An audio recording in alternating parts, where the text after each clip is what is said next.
Yeah, there are over 5,000 children in Virginia who are in foster care, and there are over 200 just in our local region who are in foster care as well.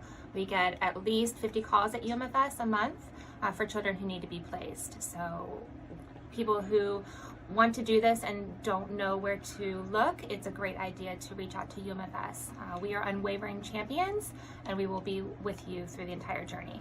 Well, and those numbers are just huge, and you just think of individually and what this does to the kids. Mm-hmm. You just hear sometimes heartbreaking stories. Exactly, you do hear a lot of heartbreaking stories, and we hope that once they're placed with our families, and their stories blossom and become beautiful as we help them through the trauma.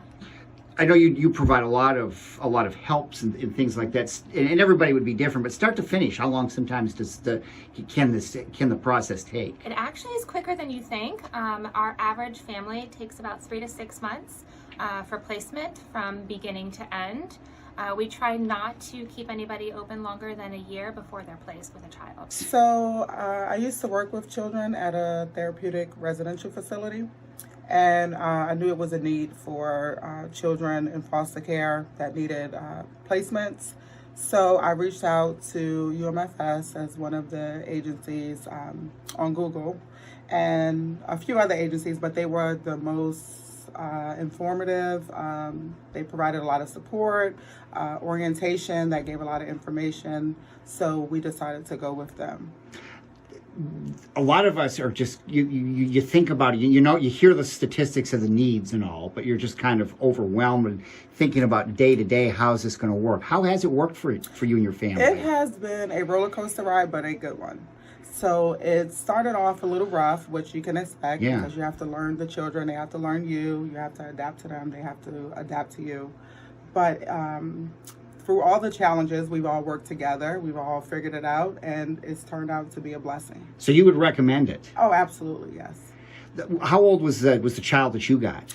Well, we have 3. So the first, we have a sibling group of 3. The first, when she came, she was 12, and she's now 14. Her siblings moved in about 8 months after she did.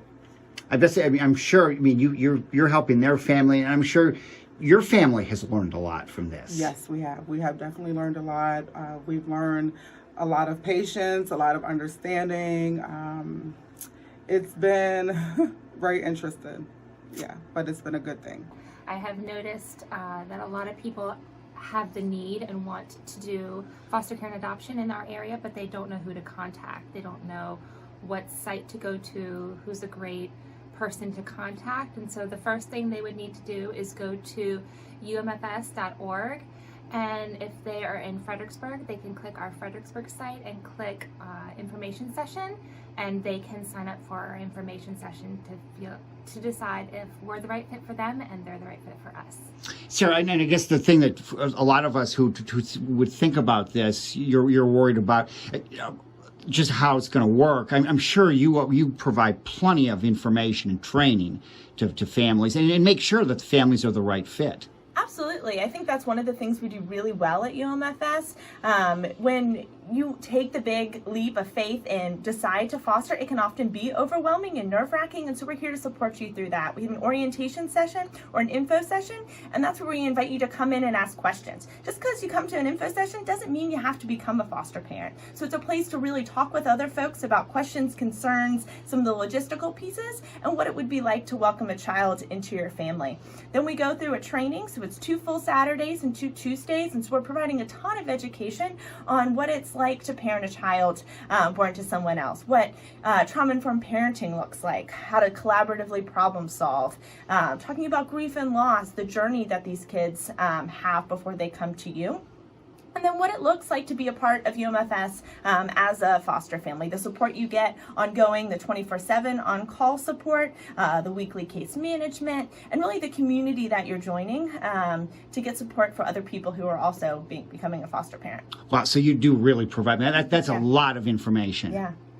What a great job that you got, that both of you get to do. I mean, it must be incredibly satisfying at times to see what it means for both families that are involved in all of this. Absolutely. I always say it's kind of a magical madness because you take kids who have experienced so much hardship and so much pain, and you find beautiful families who are willing to open their heart and their arms to care for them and love them, and often take on their birth family as well, and learning to support them and understanding their journey, because we know all parents love their children, but sometimes we don't always have the means to care for the children in the way that we want to.